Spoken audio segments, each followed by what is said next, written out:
ইয ক্বালা লাহু রাব্বুহু আসলিম ক্বালা আসলামতু লিরাব্বিল আলামিন। তুমি আমার আনুগত মুসলিম হয়ে যাও, আনুগত মুসলিম হয়ে যাও।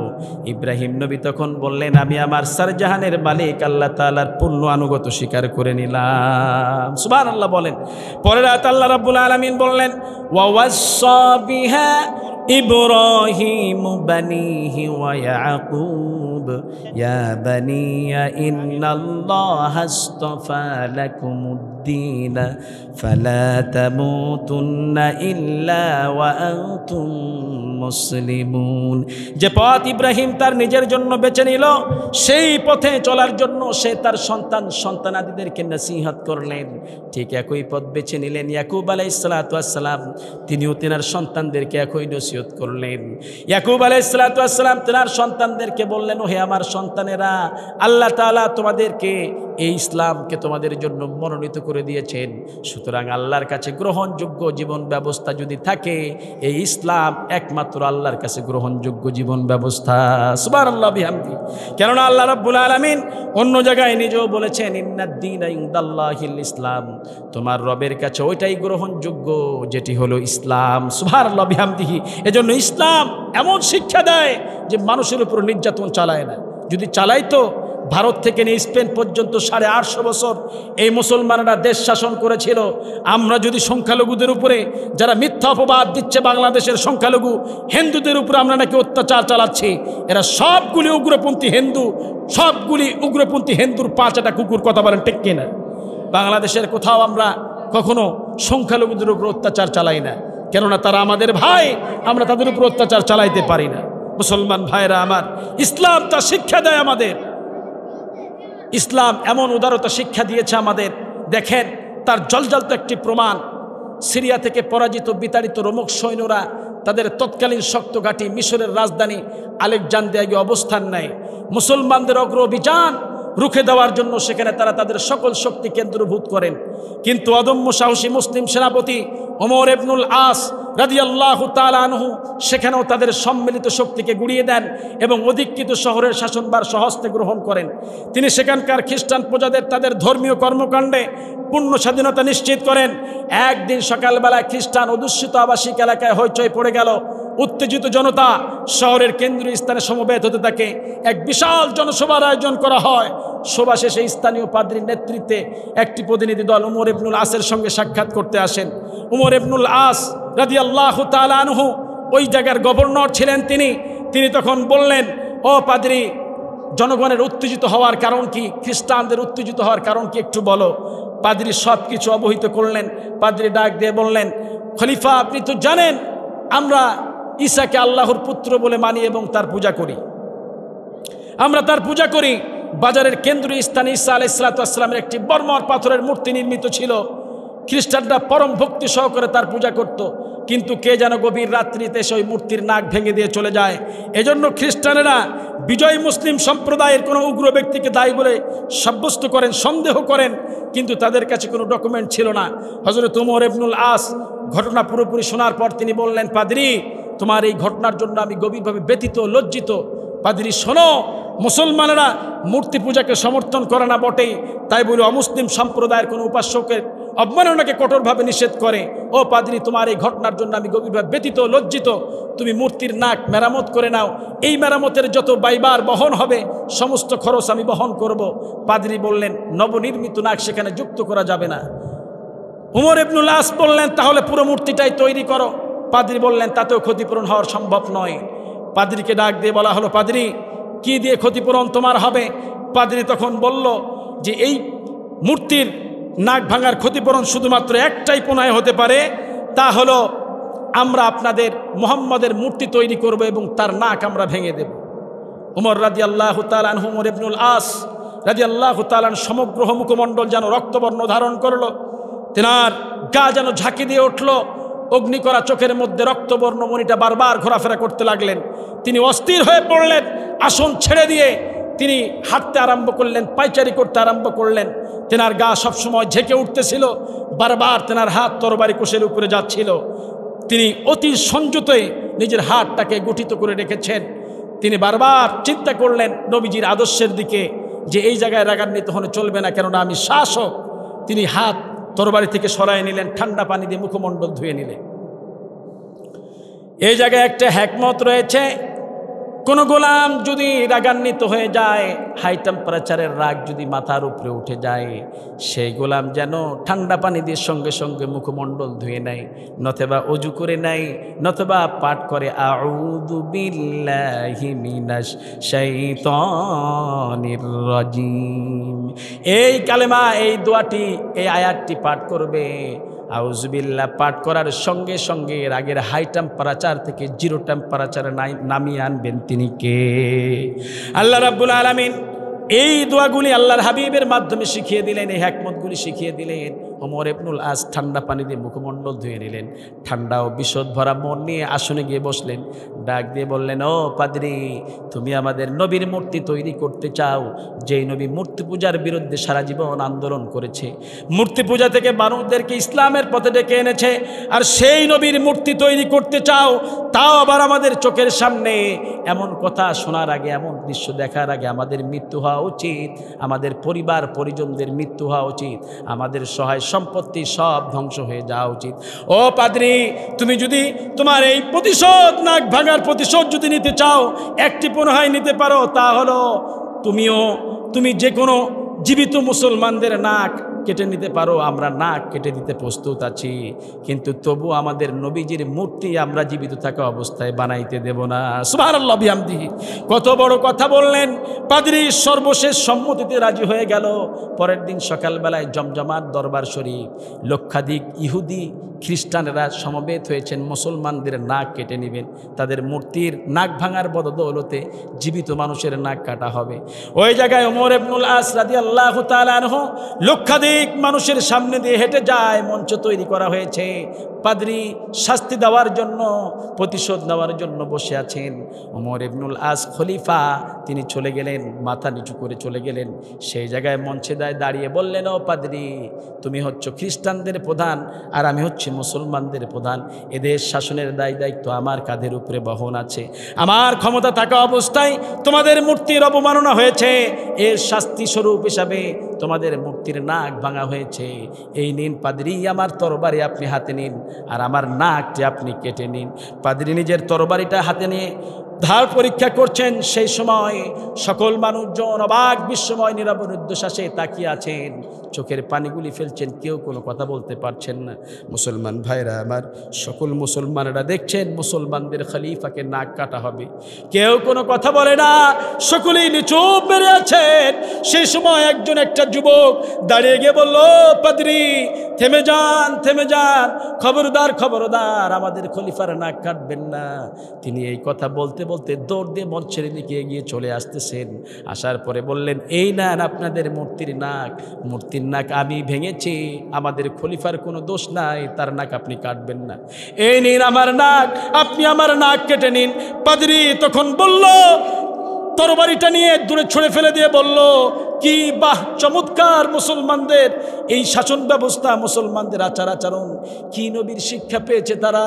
এই নবীর শিক্ষা পাওয়ার পরে এমন আদর্শবান মানুষ গঠিত হয়, নবীকে রক্ষা করার জন্য, ইসলামকে দিনকে রক্ষা করার জন্য, নিজের ভাই খলিফাকে রক্ষার জন্য নিজের নাক পর্যন্ত এগিয়ে দেয়, তবু ইসলামের অবমাননা হতে দেয় না। সুবহানাল্লাহ বিহামদিহি। এর নাম হচ্ছে ইসলাম। এর নাম কি? ইসলাম। মুসলমান ভাইরা আমার, এ থেকে কি শিক্ষা পেলেন? ইচ্ছা করলে তো ওমর ইবনুল আস ওই সংখ্যালঘু খ্রিস্টানদের উপরে অত্যাচার চালাইতে পারত, কিংবা তাদের বিচার নাও করতে পারতেন। তারপরও তারা মাথা পেতে নিয়েছেন, তাদের শাস্তি তারা গ্রহণ করবেন। কিন্তু আজকেও দেখা যায় মুসলমান যারা, তারা কখনো সংখ্যালঘুদের উপর অত্যাচার চালাইতে পারে না। কথা বলেন ঠিক কিনা? সেই ফ্রান্সের থেকে, ভারতের সেই মসনদ থেকে নিয়ে ফ্রান্স পর্যন্ত 850 বছর ইংরেজদের শাসনের আগেই 850 বছর এই মুসলমানেরা দেশ শাসন করেছিল। মুসলমানেরা যদি ক্ষমতার লোভে যদি সংখ্যালঘুদের উপর অত্যাচার চালাইতো, আল্লাহর কসম এই পৃথিবীর ভূখণ্ডে একটাও মুসলিমদের টিকিও খুঁজে পাওয়া যেত না। কথা বলেন ঠিক কিনা? মুসলমানরা হচ্ছে শ্রেষ্ঠ জাতি। ইসলাম আমাদের এই শিক্ষা দিয়েছেন, বলে আলহামদুলিল্লাহ। ইসলামের চাইতে উন্নত শিক্ষা পৃথিবীর আর কোনো শিক্ষা হতে পারে? মুহাম্মাদের আদর্শকে আমরা জীবনে লালন করব। সকলে রাজি আছে তো ইনশাআল্লাহ? বলতেছিলাম বিশ্বনবীর জীবনের কথা। এই জীবনের কথা বলেই আমরা আজকে মা বোনদের বিষয়ে কিছু আলোচনা করব, যাতে করে আমাদের মা বোনেরাও স্বামী ভক্তি হয়, স্বামীকে যেন শ্রদ্ধা করে, স্বামীকে যেন সম্মান করে, মা বোনেরা যেন পর্দানিশী হয়, সেই বিষয়ে কিছুক্ষণ আলোচনা হবে। আমরা সকলে শুনতে রাজি আছি তো ইনশাআল্লাহ? মুসলমান ভাইরা আমার, এখানে যদি ধরা হয় আমাদের নবীর নাম কি, এই নাম বলার পরে কয়েকজনের নাম বলতে পারবেন, তারপর নবীজির পরিচয় দিতে পারে না, এমন মুসলমান আমাদের সমাজে আছে। বলেন তো আমাদের শেষ নবীর নাম কি? আওয়াজ দেন, আওয়াজ দেন। আপনারা কি বিরক্ত হচ্ছেন? তা আওয়াজ দেন, আমাদের নবীর নাম কি? মুহাম্মদ সাল্লাল্লাহু আলাইহি ওয়াসাল্লাম। আমাদের নবীজির পিতার নাম কি ছিল?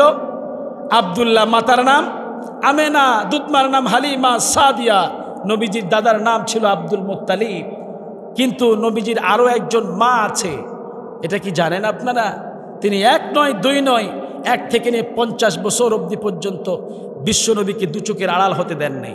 এমন একজন নারী, যেই নারী দুনিয়ার জমিন থেকেই জান্নাতের সুসংবাদ পেয়েছেন। বলি আলহামদুলিল্লাহ। জান্নাতের সুসংবাদ তেনাকে দেওয়া হয়েছে। দুনিয়ার জমিন থেকেই আল্লাহ তাআলা গায়বী খাজানা থেকে তেনাকে হাউজে কাউসারের পানি আল্লাহ পান করায় দিয়েছে। সুবহানাল্লাহ বিহামদি। মুসলমান ভাইরা আমার, যেই নারী বিশ্বনবীর মা আমেনা নিজেই বললেন, ও বোন, আজ থেকে মোহাম্মদের আর কেউ থাকলো না। জন্মের আগেই বাবাকে হারিয়েছেন, এখন আমার চোখের সামনে, তার চোখের সামনে আমি মা আমাকে হারাইতে যাচ্ছে, তার আর কেউ রইল না। বোন, তুমি আজ থেকে তার মা, তাকে ছেড়ে তুমি কোথাও যেও না। যেই নারী বিশ্বনবীকে লালন পালন করেছেন 1 থেকে নিয়ে 50 বছর অবধি পর্যন্ত, বিবাহের চিন্তা করেন নাই, নিজের সন্তানের চেয়েও বেশি ভালোবেসেছেন মুহাম্মদ সাল্লাল্লাহু আলাইহি ওয়াসাল্লামকে। যেই নারীর নাম হলো বারাকা রাদিয়াল্লাহু তাআলা আনহা। বলি সুবহানাল্লাহ। এমন একজন নারী, সেই বারাকা যখন কিশোরী ছিল, কিশোরী বারাকাকে দাস ব্যবসায়ীরা, মক্কার দাস দাসী বেচা কেনার বাজারে বেচতে নিয়ে যান। কুরাইশ সর্দার আব্দুল মুত্তালিবের ছেলে আব্দুল্লাহর বিবাহের কথাবার্তা চলছিল মদিনার অন্যতম আব্দুল ওয়াহাবের মেয়ে আমেনার সাথে। আমেনার সেবার জন্য আব্দুল মুত্তালিবের ছেলে আব্দুল্লাহ কিশোরী বারাকাকে দাস বাজার থেকে কিনেছিলেন নববিবাহিতা স্ত্রী আমেনাকে উপহার দেবেন বলে। বারাকার জীবন এমন ছিল, অল্প বয়সেই দাসী হিসাবে বাজারে বিক্রি হয়ে গেলেন। তিনি দাসী হিসাবে বাজারে বিক্রি হয়ে গেলেন, কিন্তু অন্যান্য দাস দাসীর তুলনায় বারাকার জীবন ছিল হাজার লক্ষ গুণে ভালো। কেননা মা আমেনা ছিলেন খুব বড় মনের অধিকারিণী। তিনি বারাকাকে কখনো নিজের দাসী হিসাবে দেখেন নাই, বরং সঙ্গী অপেক্ষ সাথী হিসাবে গ্রহণ করেছিলেন। ও মুসলমান, নবীজির পিতা আব্দুল্লাহ, মাতা আমেনার বিবাহ সম্পন্ন হয়ে গেল। বিবাহের 2 সপ্তাহ পর বিবাহের 2 সপ্তাহ পর নবীজির দাদা আব্দুল মুত্তালিব তেনার নববিবাহিতা ছোট ছেলে আব্দুল্লাহকে বললেন, মক্কা থেকে বাণিজ্য কাফেলা সিরিয়ার উদ্দেশ্যে রওনা হয়ে যাচ্ছে, ব্যবসা বাণিজ্যের জন্য তুমি কিছু দ্রব্য সামগ্রী নিয়ে সেখানে রওনা হয়ে যাও। নবীজির পিতা আব্দুল্লাহ ছিলেন দেহ ভয়াবহ, আরবের অন্যতম সুদর্শন যুবক, সুস্বাস্থ্যবান আর বলিষ্ঠ। তেনার আচার ব্যবহার ছিল দৈহিক সৌন্দর্যের মতোই। এমন লোককে সাথী হিসাবে পেয়ে, স্বামী হিসাবে পেয়ে মা আমেনা নিজেকে ধন্য সৌভাগ্যবতী মনে করতেন। কিন্তু বিবাহের 2 সপ্তাহ পরেই স্বামীর সঙ্গ হারাইতে হবে, এটি মোটেও চিন্তা করেন নাই। কেননা পৃথিবীর কোনো বোন চায় না বিবাহের পরপরই তার স্বামী তার কাছ থেকে আলাদা হয়ে যাক, কোথাও যাক। এটা চায় না কি বলে? মা আমেনা বলেছেন, ও স্বামী। স্বামী আব্দুল্লাহর হাতটা ধরে নিয়ে গেলেন, ডাক দিয়ে বললেন, স্বামী আমার হাতের বিবাহের মেহেদির রং এখনো শুকিয়ে যায় নাই, এই বিচ্ছেদ বেদনা আমি কেমনে সইব? মা আমেনা এই সিদ্ধান্তে ছিলেন মর্মাহত। তিনি স্বামীকে যাইতে দিতে চেয়েছিলেন না। নবীজির পিতা আব্দুল্লাহ যখন সিরিয়ার উদ্দেশ্যে ব্যবসার জন্য রওনা হয়ে যায়, মা আমেনা আর্তচিৎকার আর চেতনাহীন অবস্থায় জমিনের মধ্যে পড়ে যায়। সে সময় মা আমেনার মাথায় হুশ আনার জন্য পানি যিনি ঢাললেন তিনি আর কেউ নয়, নিত্যদিনের সঙ্গী বারাকা রাদিয়াল্লাহু তাআলা আনহা। পানি ঢালার পরে জ্ঞান ফিরে আসলো, ডাক দিয়ে বলল, বারাকা, আমার একটু ধরে বিছানায় শুইয়ে দাও, দাঁড়াইতে পারি না, দুর্বল হয়ে পড়েছেন। মা আমেনাকে ধরে বিছানায় শুইয়ে দেওয়া হলো। সেই থেকে শয্যাশায়ী জীবন আরম্ভ করে দিলেন মা আমেনা। কেউ কোনো প্রশ্ন করলে ইশারা আশারায়, চোখের ভাষায় কেবলমাত্র প্রশ্নের উত্তর দিয়ে থাকতেন। কেবল শ্রদ্ধেয় বৃদ্ধ আব্দুল মুত্তালিব যখন নিজের পুত্রবধূর শয্যা পাশে আসতেন অসুস্থতার কথা জানার জন্য, সেই সময় মা আমেনা হাজারো কষ্ট হইল, নিজের শ্বশুরের সম্মানার্থে তিনি শোয়া থেকে বসিয়ে পড়তেন। সুবহানাল্লাহ বিহামদি। যে সময় মা আমেনা নিজের শ্বশুরকে সম্মান দিয়েছেন, সেই সময়ের যুগের নাম ছিল জাহিলিয়াতের যুগ, অন্ধকারের যুগ, বর্বরতার যুগ। আর বর্তমান যুগে দেখা যায় শিক্ষিতর যুগ, অভাব অনটন নাই, শিক্ষিতর যুগ, সার্টিফিকেটের অভাব নাই। মেয়ে degree pass, LLB pass, lawyer pass করেছে, মাস্টার্স পাস করেছে, এমন বেটার বউ যখন বাড়িতে নিয়ে আসে, বেয়াদব মেয়ে শ্বশুর শাশুড়িকে সম্মান করতে জানে না, মুরব্বি কেরাম দেখলে সালাম দেয় না, এমন বেয়াদব বেটার বউ আমাদের সমাজে আছে না নাই? আওয়াজ দিয়ে বলেন আছে না নাই? আছে মানে কি? ঘরে ঘরে আছে। সম্মান দেয় না, এ পাড়া ও পাড়া ঢ্যাং ঢ্যাং করে ঘোরে, মাথায় কাপড় দেয় না, মুরব্বি কেরাম দেখলে সালাম দেয় না, এমন বেয়াদব মেয়ে নিজেকে শিক্ষিত দাবি করছে, আছে না নাই? কথা বলে রহ রহ আছে।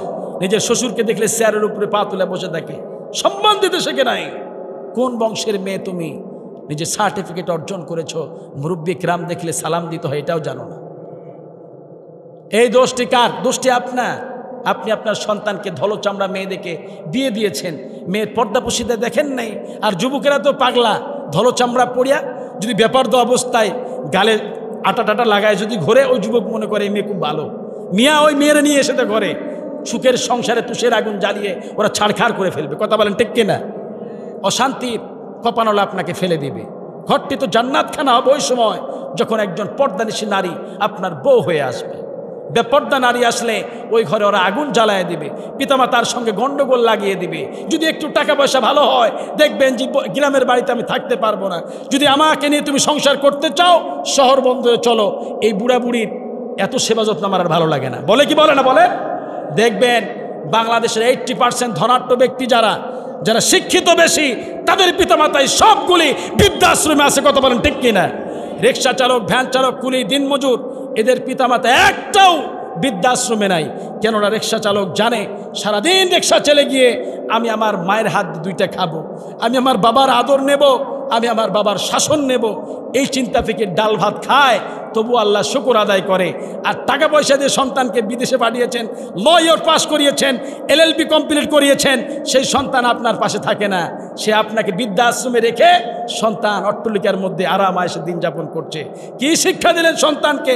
ঠিক আপনার জন্য আপনি পিতা এমন সন্তান তৈরি করলেন, মরার পরও আপনার কোনো কাজে আসলো না। কথা বলেন ঠিক কিনা? এই জন্য এমন সন্তান তৈরি করে যাব যেন মরার পরে কাজে আসে। এজন্য বলি, যুবকদেরকে বলি, যুবকেরা, বিশ্বনবী বুখারীর বর্ণনায় শিখিয়ে দিয়েছেন তোমরা কাকে বিবাহ করবে। 4টি বিষয়ের উপরে লক্ষ্য করে আমরা সাধারণত বিবাহ দিয়ে থাকি। ক্বালা তুনকাহুল মারআতু লিআরবাঈ, 4টি বিষয়ের প্রতি লক্ষ্য করে একজন নারীকে বিবাহ করা হয়। লিমালিহা, তার সম্পদ, লিহাসাবিহা, তার বংশ, ওয়াজামালিহা, তার সৌন্দর্য, ওয়ালিদ্দীনিহা, তার ধার্মিকতা। এই 4টি বিষয়ের প্রতি লক্ষ্য করে একজন নারীকে বিবাহ করা হয়। কিন্তু বিশ্বনবী সাল্লাল্লাহু আলাইহি সাল্লাম বললেন লিমালিহা, তার সম্পদ, লিহাসাবিহা, তার বংশ, ওয়াজামালিহা, তার সৌন্দর্য, এই 3টি না হইলেও চলবে। ওয়ালিদ্দীনিহা, মেয়ে যদি ধার্মিক হয়ে যায়, ফাসবার বিদাতিদ দাইনি তারিবাত ইয়াদাক, ওই মেয়েকে তোমার ঘরে বউ বানিয়ে নিয়ে যাও। আল্লাহর কসম, আল্লাহর কসম, ওই ঘরটি আল্লাহ তাআলা জান্নাতের টুকরায় পরিণত করে দিবেন। সুবহানাল্লাহ বিহামদি। আর বেয়াদব মেয়েরে নিয়ে গেলে কথায় কথায় উঠতে বসতে আপনার মুখের উপরে তর্ক করবে, এমন মেয়ে আছে না নাই? দেখবেন তর্ক করবে আপনার মুখের উপরে। জেলে মাছ ধরেছে, বিশাল বড় এক নদীতে কাতলা মাছ পেয়েছেন। জেলের জীবন দশে এত বড় মাছ জেলের জীবনও দেখেও নাই, পায়েও নাই। ওই রাজ্যের রাজার আবার খুব প্রিয় খাবার ছিল মাছ। এই ছেলে কথা বলো না, খুব প্রিয় খাবার ছিল মাছ। এই মাছটা নিয়ে জেলের দরবারে গিয়েছেন, রাজার দরবারে গিয়েছেন। রাজা সাহেব এত বড় মাছ দেখে মহা খুশি। এত বড় মাছ তো রাজা জীবনও খায় নাই, এত খুশি হয়েছেন। এই মাছ দেখার পরে রাজা জেলেকে 100 স্বর্ণ মুদ্রা পুরস্কৃত করেছেন, 100 টাকা। পাশের সিটেই বসা ছিল রানী। রাজার কানে কানে কয়, রাজা সাহেব আপনি এটা কি করলেন? কয় কেন? আপনি একটি মাছের বদলে জেলের 100 টাকা দিলেন। ওই সময় 100 টাকা মানে অনেক টাকা। আপনি ইচ্ছা করলে তারে 10 টাকা দিতে পারতেন। বাজারে এই মাছ উঠাইলে 10 টাকা দাম হতো। আপনি রাজা সাহেব 15 টাকা দিতেন, 20 টাকা দিতেন, কিন্তু আপনি 100 টাকা দিয়ে দিলেন। এত দামি মাছ আমার লাগবে না, আপনি মাছ ফিরাইয়া দেন, টাকা ঘুরাই নেন। রাজা ডাক দিয়ে বলে, রানী কি বলো? আমি একজন রাজা মানুষ, তার তো মাছের দাম দেই নাই, হাদিয়া স্বরূপ হিসাবে দিয়েছি। এখন যদি তার কাছ থেকে টাকা ফিরায় চায়, আমার মান ইজ্জত বলতে তো কিছুই থাকবে না। রানী বলে, আমি অত শত বুঝি না, এত দামি মাছ আমি কখনো বটির তলায় ধরবো না। তুমি মাছ ফিরায় দাও, টাকা ঘুরায় নাও। রাজা ডাক দিয়ে বলে, রানী আমার 14 পিঁড়ি রাজাগিরি করেছে, টাকা চাইলেই তো আমার মান ইজ্জত সব শেষ হয়ে যাবে। মন্ত্রী পরিসভায় সবাই আছেন, আমি রাজা, আমার একটা ইজ্জত বলতে তো কিছু আছে। রানী ডাক দিয়ে বলল, কানে কানে বুদ্ধি দেয়, আমি আপনার একটা বুদ্ধি শিখাই দেয়। কয় কি বুদ্ধি? আপনি জেলের ডেকে বলবেন তোমার এই মাছ পুরুষ মাছ না নারী মাছ। জেলে যদি বলে পুরুষ মাছ, আপনি বলবেন আপনার নারী মাছ প্রয়োজন।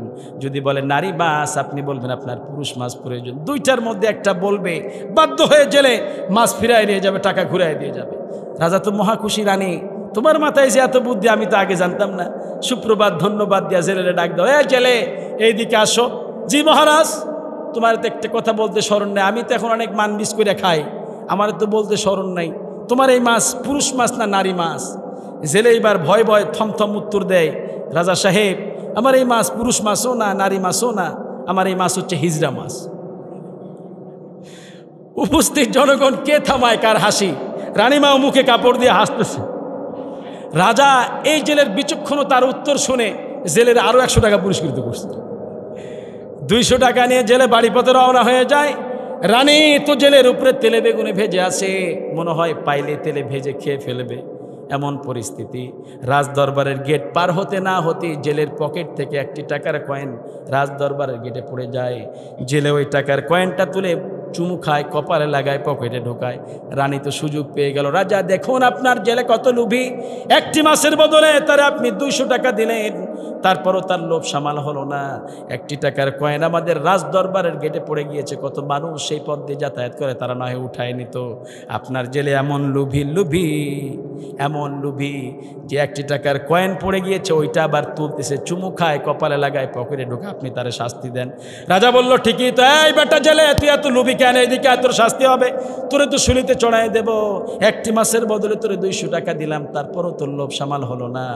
এই পথ দিয়ে কত মানুষ যাতায়াত করবে, তারা নয় টাকাটা উঠায় নিত, ফকির মিসকিন যাতায়াত করে উঠায় নিত।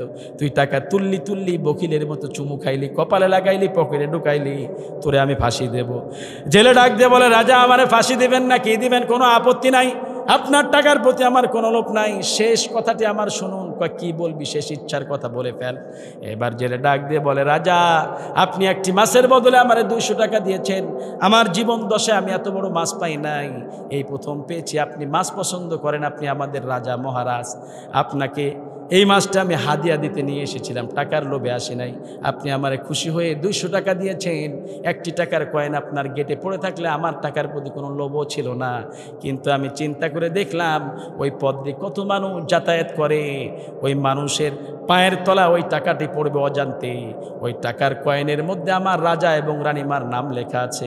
আমি জেলে আমার জীবনের চেয়েও রাজা রানীমাকে খুব বেশি ভালোবাসি, রাজা রানীমার অসম্মান হবে, আমি জেলে জীবিত থাকতে তা হতে দেব না। এই উত্তর শুনে তো রাজা ব্যাকুল, কি করবে? রাজা আরও 100 টাকা পুরস্কৃত করছে। এই 300 টাকা নিয়ে জেলে বাড়ি পথে রওনা হয়ে যায়। এবার রাজা ডাক দিয়ে বললে, এই বেটা ঘোষক এইদিকে আয়। জি মহারাজ। ওই ঢোলটা হাতে নে, রাজ্যে ঢোল পিটিয়ে দে, আর বলে দিবি কেউ যেন স্ত্রীর বুদ্ধিতে না চলে, চললে আমি রাজা আমার মতো 100 টাকার জায়গায় 300 টাকা হারাইতে হবে। আজকে মা বোনেরা বুঝি মন খারাপ করতেছে। মা, আপনি আপনার স্বামীকে পরামর্শ দিবেন, কিন্তু সিদ্ধান্ত আপনার স্বামী দিবে, কথা বলেন ঠিক কিনা? কিন্তু দেখা যায় যে অধিকাংশ পরিবারে, ফ্যামিলিতে নারীরা সিদ্ধান্ত দেয়, পরামর্শ দেয় স্বামী, কথা বলেন না কেন? যদি এরকম হয়ে যায়, বিভাগে পড়তে আপনার সময় লাগবে না, বাংলায় ঠাঁই হবে না, বাংলা ছেড়ে ভারত যাইতে হবে। খবরদার, খবরদার, আপনি হাজারো পরামর্শ দিবেন আপনার স্বামীকে, কিন্তু সিদ্ধান্ত আপনার স্বামী দিবে, কথা বলেন। আমরা সিদ্ধান্ত দেব, মায়ের পরামর্শ আপনি নেবেন, স্ত্রীর পরামর্শ নেবেন। মুসলমান ভাইরা আমার খুব খেয়াল করবেন, বিশ্বনবীর মা নবীজির পিতা আব্দুল্লাহ যখন সিরিয়ার উদ্দেশ্যে রওনা হয়ে যায়, মুসলমান ভাইরা বা সিরিয়ায় যাওয়ার 2 মাস পর মা আমেনা ঘুমন্ত ঘরে অদ্ভুত স্বপ্ন দেখলেন। ঘুম ভাঙার পর তিনি হয়ে উঠলেন আনন্দ উদ্বেলার উৎফুল্ল হয়ে উঠলেন। একটি স্বপ্ন দেখলেন, এই স্বপ্নের কথাটুকু নিজের কাছে আর চেপে রাখতে পারলেন না। নিত্যদিনের সঙ্গী বারাকার কাছে ব্যক্ত করে বললেন, ও বারাকা, আমি ঘুমন্ত ঘরে এক অদ্ভুত স্বপ্ন দেখলাম। আমি দেখলাম আমার তলপেট থেকে আলো বেরিয়ে আসছে, মা বারাকা রাদিয়াল্লাহু তাআলা আনহা সান্ত্বনা দিয়ে বললেন, আমেনা আপনি কি নিজেকে গর্ভবতী অনুভব করছেন? মা আমেনা হ্যাঁ সূচক জবাব দিলেন। বারাকা সান্ত্বনা দিয়ে বললেন, আমেনা নিশ্চয়ই আপনার গর্ভে আপনি চিন্তা করবেন না, এক সৌভাগ্যবান সন্তান আল্লাহ জন্ম লাভ করায় দিবে। সুবহানাল্লাহ বিহামদিহি। মুসলমান ভাইরা আমার, মা আমেনা এত সান্ত্বনার বাণী শোনার পরও নিজেকে শান্ত রাখতে পারলেন না। স্বামী আব্দুল্লাহর চিন্তা চেতনায় সবসময় তিনি অস্থির হয়ে থাকতেন, সবসময় তিনি আনমনা হয়ে থাকতেন। স্বামীর চিন্তা চেতনায় ভালো মতো খায় নাই, বিরহ বেদনা আর উৎকণ্ঠা আহারে অনীহায় বিনিদ্র রজনী যাপনে মা আমেনার স্বাস্থ্য ভেঙে পড়তে লাগলো। মুসলমান ভাইয়েরা আমার, বিশ্বনবী দুনিয়ার জমিনে আসবেন, সেই সময় মক্কার জমিনে ঘটে গেল আর এক দুর্ঘটনা। ইয়ামিনের সম্রাট, ইয়ামিন দেশের সম্রাট আব্রাহা আল আশরাফ বিশাল হাতি বাহিনী নিয়ে মুসলমানদের কাবাঘর ধ্বংসের জন্য আসতেছেন। তিনি কাবাঘর ভাঙবেন, তেনার রাজ্যে যত সৈন্য ছিল সব হাতি নিয়ে মুসলমানদের কাবা ভাঙবেন বলে আসতেছেন। কাবা ভাঙার কারণ হলো একটাই, তিনি ইয়ামিন দেশে একটি কাবা মুসলমানদের মতো কাবা তৈরি করেছিলেন। অনুরূপ কাবা, মুসলমানদের কাবার রং হলো কালো। ইয়ামিনের সম্রাট আব্রাহা আল আশরাফ যে কাবা তৈরি করেছিলেন তার রং হয়েছে সোনালী কালার, আকর্ষিত রং, যাতে করে তীর্থযাত্রীরা তার কাবায় গিয়ে উপচে পড়ে। এত অর্থ করে খরচ করার পরে কেউ তার কাবায় আসে না, সব মানুষ মুসলমানদের কাবায় গিয়ে উপচে পড়ে। ইয়ামিনের সম্রাট হিংসায় গা জ্বলে উঠলেন। তিনি সৈন্যদল নিয়ে কাবা ভাঙার জন্য আসতেছেন। আব্দুল মুত্তালিব, কুরাইশ সর্দার আব্দুল মুত্তালিবের কানে খবর পৌঁছে গেল ইয়ামিনের সম্রাট কাবা ভাঙার জন্য আসতেছেন। আব্দুল মুত্তালিব এক দৌড় দিয়ে কাবার চত্বরে গেলেন, ডাক দিয়ে বললেন, ও কাবাবাসীরা শোনো, ইয়ামিনের সম্রাট আব্রাহা আল আশরাফ বিশাল হাতি বাহিনী নিয়ে আমাদের কাবাঘর ভাঙার জন্য আসতেছেন। সুতরাং তোমাদের যার যা কিছু আছে, অর্থ করি টাকা পয়সা যা কিছু আছে, তা নিয়ে তোমরা পাহাড়ে লুকিয়ে পড়ো, গিরি গুহায় লুকিয়ে পড়ো, পাহাড়ের চূড়ায় লুকিয়ে পড়ো, যতক্ষণ পর্যন্ত ইয়ামিনের সম্রাট কাবার চত্বর ত্যাগ না করেছেন কেউ তার সামনে দেখা দিও না, নইলে তাদেরকে খুন করে ফেলবে। এই বলার পর সমস্ত মানুষজন অর্থ করে নিয়ে তারা রওনা হলো, কাবার দিকে রওনা হতে লাগলেন। তারা লুকিয়ে পড়তে লাগলেন। ইয়ামিনের সম্রাট আব্রাহা আল আশরাফ কাবা ভাঙার জন্য আসতেছেন। এই ঘোষণা দেওয়ার পর আব্দুল মুত্তালিব নিজের পুত্রবধূর ঘরের পাশে দরজায় দাঁড়িয়ে বললেন, আমেনা ঘরে আছো মা, ঘরে আছো? ভিতরে থেকে আওয়াজ আসলো, বাবা আপনি ডাকছেন? বিশ্বনবীর মা বলতেছেন, বাবা আপনি ডাকছেন? আব্দুল মুত্তালিব ডাক দিয়ে বলল, মা এক্ষুনি বেরিয়ে পড়ো, যা কিছু আছে তা নিয়ে আমাদের পাহাড়ের চূড়ায় লুকিয়ে পড়তে হবে। ভিতর থেকে আওয়াজ আসলো, বাবা কেন? ইয়ামিনের সম্রাট আব্রাহা আল আশরাফ বিশাল হাতি বাহিনী নিয়ে আমাদের কাবাঘর ধ্বংসের জন্য আসতেছেন, সুতরাং আমাদেরকে লুকিয়ে পড়তে হবে। মা আমেনা ভিতর থেকে আওয়াজ দিলেন, বাবা আমি অসুস্থ, দাঁড়াইতে পারি না, কিছুক্ষণের মধ্যেই আমার সন্তান দুনিয়ার জমিনে প্রসব হবে। ও বাবা আমি দাঁড়াইতে পারি না, কেমন করে আমি লুকিয়ে পড়বো পাহাড়ের চূড়ায়? কেমন করে একটা মেয়ে সেই পাহাড়ের চূড়ায় বেয়ে উঠতে পারে যার কিছুক্ষণের মধ্যেই সন্তান প্রসব হবে? আব্দুল মুত্তালিব বাইরে থেকে জোরে আওয়াজ দিয়ে বললেন, যতই কষ্ট হোক না কেন মা, আমাদেরকে লুকিয়ে পড়তে হবে। মা আমেনা ভিতর থেকে আওয়াজ দিলেন, বাবা আপনি চিন্তা করবেন না, আপনি চিন্তা করবেন না, এই কিছুক্ষণের মধ্যে আমার সন্তান দুনিয়ার জমিনে প্রসব হবে। আমার সন্তানের ওসিলা ইয়ামিনের সম্রাট কাবার কোনোই ক্ষতি করতে পারবে না। সুবহানাল্লাহ বিহামদিহি। মুসলমান ভাইরা আমার, আব্দুল মুত্তালিব মা আমেনার মুখে এই মেহালিপনা কথা শুনে বিশ্বাস আনতে পারলেন না। তিনি ডাক দিয়ে বললেন, এক্ষুনি বেরিয়ে পড়ো। মা আমেনা ভিতর থেকে আওয়াজ দিলেন, বাবা আপনি চিন্তা করবেন না, কাবার যিনি মালিক তিনি কাবাকে রক্ষা করবেন, ইয়ামিনের সম্রাট কাবার কোনো ক্ষতি করতে পারবে না। সুবহানাল্লাহ বিহামদিহি। যখন ইয়ামিনের সম্রাট আব্রাহা আল আশরাফ কাবার 2 মাইল দূরে কাবাকে ধ্বংসের জন্য আসলেন, 2 মাইল দূরে যখন এসেছেন, মুজদালিফায় যখন এলেন, আল্লাহ রাব্বুল আলামিন এক ঝাঁক আবাবিল পাখি পাঠিয়ে ইয়ামিনের সৈন্যদল, তার হাতি, মানুষগুলি, সৈন্যগুলি সবগুলিকে আল্লাহ রাব্বুল আলামিন চর্বিত ঘাসের নাই পরিণত করে দিয়েছেন। সুবহানাল্লাহ বলবেন না? আপনারা বুঝি বিরক্ত হচ্ছেন ভাই? না তো আপনারা যে কথাও বলতেছেন না ভাই, বিশ্বাস করেন, আপনারা মন খারাপ করেন না। এইরকম ওয়াজ, এই যে আপনাদের মাঝে যে এসে আপনারা সুবহানাল্লাহ আলহামদুলিল্লাহ বলতেছেন না, আমার জীবনের ফার্স্ট টাইম, আমি মাহফিলের জগতে 3 বছর হলো এসেছি, আমার ফার্স্ট টাইম এইরকম মুখ বন্ধ করা মানুষ কেবল পাইছি আপনাদের এখানে, যেটা মুখের কথা বলে দিলাম। ভালো লাগলে সুবহানাল্লাহ আলহামদুলিল্লাহ বলতে হবে, ভালো লাগলে চুপ করে বসে থাকবেন, বক্তার এলোমেলো কথা হয়ে যায়, অসুন্দর হয় না। যে কোনো বক্তাকে আপনি আজহারি সাহেবকে নিয়ে আসেন এই জায়গায়, বিশ্বাস করে নজ করতে পারবে না। আপনি কথা শুনে যদি সুবহানাল্লাহ না বলেন, আজারি সাহেবও পারবে না, সাইদি সাহেবও পারবে না। আল্লাহ তাআলা বেহেশতিবাসী করুক, পড়ছি আমিন। মুসলমান ভাইয়েরা আমার, খুব খেয়াল করবেন, ইয়ামিনের সম্রাটকে আল্লাহ রাব্বুল আলামিন শেষ করে দিলেন। মক্কার 2 মাইল দূরে মুজদালিফায় শেষ করে দিলেন, মাটির সঙ্গে মিশিয়ে দিলেন। বিশ্বনবীকে আল্লাহ রাব্বুল আলামিন পরক্ষণে জানিয়ে দিয়েছিলেন, ইয়ামিনের সম্রাটকে লক্ষ্য করে একটি সূরাও আল্লাহ তাআলা নাজিল করে দিলেন কোরআন শরীফের ভিতরে। সূরাটা জানেন? আল্লাহ রাব্বুল আলামিন বলে দিচ্ছেন নবীজিকে, নবী আপনি শুনুন, আলাম তারা কাইফা ফাআলা রাব্বুকা বিআসহাবিল ফিল। হে নবী আপনি কি দেখেন নাই আপনার প্রভু এই হাতিওয়ালাদের সঙ্গে কিরূপ আচরণ করেছিল? আলাম ইয়াজাল কাইদাহুম ফি তাদলিল। আপনি কি দেখেন নাই আপনার প্রভু তাদের সমস্ত অপচেষ্টাকে নস্যাৎ করে দিয়েছিলেন? ওয়া আরসালা আলাইহিম তায়রান আবাবিল। আপনি কি দেখেন নাই আপনার প্রভু তাদের উপরে ঝাঁকে ঝাঁকে আবাবিল পাখি পাঠিয়েছিলেন? তার মিহিম বিহিজারাতিম মিন সিজ্জিল। ওই পাখিগুলি আগুনের পাকানো, শক্ত কঙ্করগুলি আগুনের পাকানো পাথরগুলি নিয়ে তাদের উপরে নিক্ষেপ করেছিল। ফলে ফাজআলাহুম কাআসফিম মাকুল। তাদের চেহারাগুলি চর্বিত ঘাসের ন্যায় তোমার রব আল্লাহ তাআলা পরিণত করে দিয়েছিলেন। সুবহানাল্লাহ বিহামদি। মুসলমান ভাইরা আমার, ইয়ামিনের সম্রাট যখন ধ্বংস হয়ে গেল, তার সৈন্যদলও যখন ধ্বংস হয়ে গেলেন, সেই সময় বাণিজ্য কাফেলাগুলি সিরিয়া থেকে দলে দলে প্রবেশ করতে আরম্ভ করলেন। বিশ্বনবী দুনিয়ার জমিনে আসবেন, সকল মানুষজন দলে দলে ভাগ ভাগ হয়ে মক্কার জমিনে প্রবেশ করতে আরম্ভ করলো। আব্দুল মুত্তালিব নিজের সন্তানের খোঁজে এক দৌড় দেয়। এইদিকে মা আমেনা সন্তান প্রসব হবে। সেই সময় মায়েরা সবচাইতে যাকে কাছে চায় তিনি হলো তার স্বামী। কথা বলেন ঠিক না ঠিক? যখন সন্তান প্রসব হয় তাকে সান্ত্বনা দেওয়ার মতো তার মা বাবার প্রয়োজন হবে না, তার শ্বশুর শাশুড়ির প্রয়োজন হবে না। স্বামী যদি স্ত্রীর হাতটা শক্ত করে ধরে, আল্লাহর কসম আমার মনে হয় যতটুকু জানি ওই স্ত্রী মা বাবার সান্ত্বনার চাইতে 1000 গুণ নিজেকে শান্ত বলে প্রমাণ করতে পারে। কথা বলে শান্ত চায় সে সময় স্বামীর, তারা কাছে চায় স্বামীকে। সন্তান প্রসব হবে, মা আমেনা দীর্ঘদিন পর ভালো মতো খায় নাই, দুর্বল হয়ে পড়েছেন। নিজের স্বামী আসতেছেন এই কথা শুনে, মানুষরা প্রবেশ করতেছেন, বাণিজ্য কাফেলা প্রবেশ করতেছেন, এই কথা শুনে মা আমেনা আনন্দিত হলেন।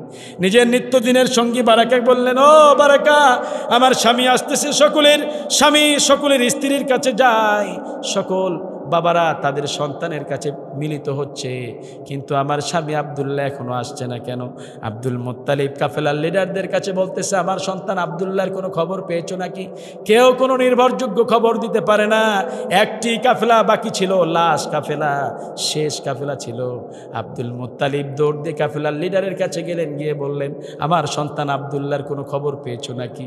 কাফেলার লিডার ডাক দিয়ে বলল, তোমার সন্তান আব্দুল্লাহ পথে ইন্তেকাল করেছেন, আমরা সেখানেই তাকে দাফন করে দিয়ে এসেছি। আব্দুল মুত্তালিবের যেন দুটো হাঁটু গেড়ে দিয়ে মাটির সঙ্গে বসে পড়লেন, চোখ বেয়ে বেয়ে পানি পড়তে আরম্ভ করলো। পিতার জন্য সবচাইতে, সন্তানের জন্য সবচাইতে কষ্ট পায় পিতা ওই সময়, যে সময় পিতা জীবিত থাকা অবস্থায় সন্তানের লাশ তার কাঁধে বহন করতে হয়। কথা বলে এর চাইতে কষ্টকর পিতার জন্য আর কিছু হতে পারে? কিচ্ছু হতে পারে না। আব্দুল মুত্তালিব যেন ভেঙে পড়লেন। আমার তো নিজের দেখা, আমার পার্শ্ববর্তী গ্রামে সন্তান, যুবক বয়স 25 বছর বয়স, হঠাৎ মৃত্যুবরণ করেছে। বাবা তো পাগল পাড়া হয়ে গিয়েছে, মা তো গলা কাটা মুরগির মতো লাফাইতেছে। মুসলমান ভাইরা আমার, আত্মীয় স্বজন যারা ছিল সকলেই কান্নায় ভেঙে পড়ল। সেই সময় বাবা নিজের কান্নাকে ধরে রাখতে পারে না, মা তো পাগলি হয়ে গিয়েছেন। বাবা মানুষ লোক সমাজের মাঝে কাঁদতে পারে না, একাই নির্জন এলাকায় ফাঁকা জায়গায় গিয়ে গাছের আড়ালে বসে বাবা দু চোখের পানি বেয়ে বেয়ে ফেলতেছে, আর আকাশের দিকে তাকিয়ে আল্লাহকে বলতেছে, আল্লাহ আমার মানিকরে তুমি নিয়ে গেলা, তুমি আমারে কেন নিলা না? আর মা তো গলা কাটা মুরগির মতো লাফায়। নিজ চোখে দেখলাম, এই দৃশ্য দেখার পরে এমন কোনো মানুষ নাই তাদের চোখে পানি আসে নাই, কেননা বাবা মা সন্তানের লাশ সইতে পারে না। মুসলমান ভাইরা আমার, সেই সময় আত্মীয় স্বজনের আগে বলল বাবাকে, ও ও ভাই, তোমার সন্তান তো মারা গিয়েছে, সকলের সন্তান তো একদিন মারা যাবে, তুমিও থাকবে না, আমিও থাকবো না, আমরা সকলেই মৃত্যুবরণ করব। নিজেকে সান্ত্বনা দাও, সন্তানের জন্য দোয়া করো। মানুষের বুঝ, বাবার অন্তরে আজ বুঝ মানে না, বাবা কান্নায় ভেঙে পড়তেছে। লাশটা যখন ধুইয়ে দিয়ে কাঁধে করে নিয়ে গোরস্থানের পাশে নিয়ে যাওয়া হয়, বাবা বারবার খাটলিয়ার দিকে উঁকি দিয়ে তাকায়, নিজের মানিকের মুখটা একটু দেখা যায় কিনা, বারবার তাকায়, কিন্তু মানিকের মুখ দেখা যায় না। বাবা যখন খাটলিয়াটি হাতে ধরবে, মানুষজন ধরতে দেয় না, বাবা কান্নায় ভেঙে পড়লেন। মা তো যেন পাগল পাড়া হয়ে গিয়েছে, আত্মীয় স্বজন সকলেই কান্নায় ভেঙে পড়ল। এমন কোনো মানুষ নাই যাদের চোখে পানি আসে নাই। সেই সময় যখন লাশটাকে সইয়ে দেওয়া হয়, সেই জায়গায় দাফন করে দেওয়া হয়, মুসলমান ভাইয়েরা আবার লাশ শেষবারের মতো একবার চেক করে নেওয়া হয়, ক্যাবলার দিকে মুখ আছে না নাই। এই চেকটা আমরা করি কি করি না বলেন? এই চেক করা হয়। বাবা গোরস্থানের ওপর থেকে সন্তানের লাশের দিকে তাকায়, বাবা গোরস্থানের দিকে লাফ দিতে চায়, মানুষজন আটকে ধরেছেন। ডাক দিয়ে বলল, ভাই আমাকে একটি বারের মতো আমার সন্তানকে জড়ায় ধরতে দাও। বাবাকে নামতে দেওয়া হলো। অনেক মিনিটের পরে বাবা কান্নায় ভেঙে পড়তেছেন। যখন গোরস্থানে লাফ দিয়ে বাবা নিজের সন্তানের চেহারাটা ধরে বুকের মধ্যে চাপড়ে নিয়ে গালে মুখে মরা লাশের উপরে চুমু খায়, আর ডেকে বলে, ও গ্রামবাসীরা, তোমরা আমাকে শুদ্ধ আবার মানিককে দাফন করে দাও। মানুষজন কেউ নিজেকে স্থির রাখতে পারে না, সকলে মিলে কষ্ট করে নিজের বাবাকে ছেড়ে উঠিয়েছেন। মুসলমান ভাইরা আমার, এখানে যারা এসেছেন, বাবা এবং মা খবরদার, তাদেরকে কেউ কষ্ট দিও না। যাদের মৃত্যুবরণ করেছে তাদের জন্য আল্লাহর কাছে দোয়া চাও। যারা জীবিত আছে, যাদের পিতামাতা, তাদের কাছে ক্ষমা চাও, তাদের সেবা করো, এটাই তোমাদের সুযোগ। খবরদার কষ্ট দিও না, কেননা তোমাকে লালন পালন করতে গিয়ে রাতের পর রাত জেগেছে তোমার বাবা, দিনের পর দিন তোমার জন্য কষ্ট করেছে, নিজে ভালো মতো খায় নাই। তোমার মা, তুমি যখন দুনিয়ায় প্রসব হয়েছ, মার সাজগুজু শখ আহ্লাদ মা সব ভুলে গেলেন, তোমাকে লালন পালন করা নিয়ে ব্যস্ত হয়ে পড়লেন।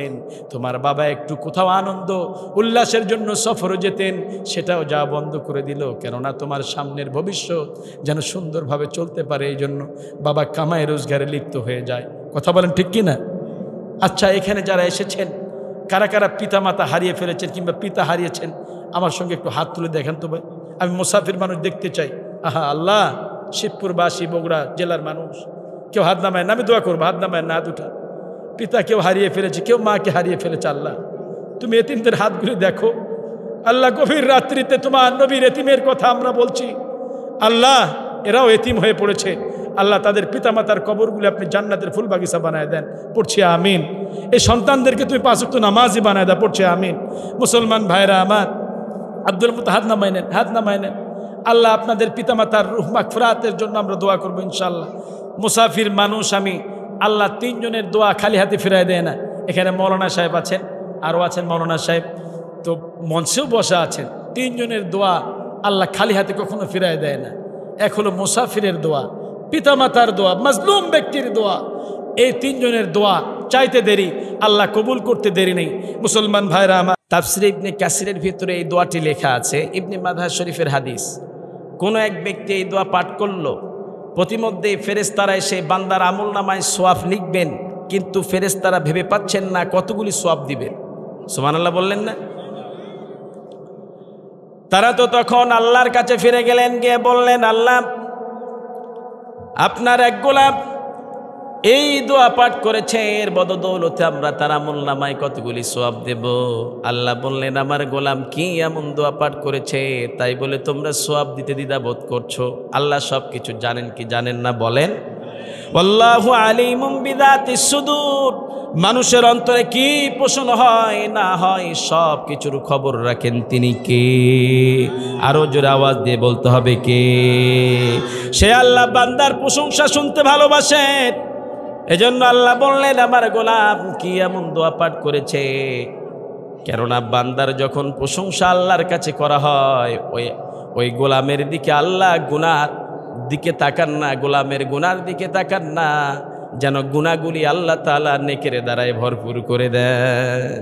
ফেরেশতারা তখন বললেন, আল্লাহ, আপনার বান্দা এই দোয়া পাঠ করেছে, আল্লাহুম্মা গফিরলি যামবি কুল্লাহু দাক্কাতাও ইয়া রাব্বি লাকাল হামদু কামা ইয়ানবাগি লিজালালি ওয়াজহিক ওয়া আযীমি সুলতানিক। আল্লাহ আপনার গোলাম এই দোয়া পাঠ করেছে, আল্লাহ বললেন তোমরা ওই দোয়াই তুলে রেখে দাও, কিয়ামতের ময়দানে আমি যখন আমার গোলামের সঙ্গে সাক্ষাৎ করব, আমি আমার নিজের কুদরতি হাত দিয়ে এই দোয়ার পুরস্কার বান্দার আমলনামায় দিয়ে দেব। আরো জোর আওয়াজ দিয়ে বলো সুবহানাল্লাহ। সুতরাং কেউ যেটা দেয় না দেয় কে, কেউ যেটা শোনে না শোনেন কে, কেউ যেটা বুঝতে পারে না সব বোঝেন তিনি একজন, তিনি কে। এজন্য আল্লাহ বললেন গোলাম গুনাহ করেছো, কেউ দেখি নাই কেউ জানে না। ও যুবক গুনাহ করেছো, দরজা বন্ধ জানালা বন্ধ, তুমি একাকিনী ঘরের মধ্যে গুনাহ করেছো, কেউ জানে না তোমার পরিবারের সদস্যরা, কিন্তু তোমার রব জানে তুমি গুনাহ করেছো, তুমি জানো। আবার চুপিসারে দরজা জানলা বন্ধ করে তোমার রবের কাছে মাপ চেয়ে নাও, তোমার রব এত দয়াবান, তুমি মাপ চাইলে তোমার জীবনের সব গুনাহগুলি আল্লাহ মাফ করে দিবে। আরো জোরে বলে সুবহানাল্লাহ।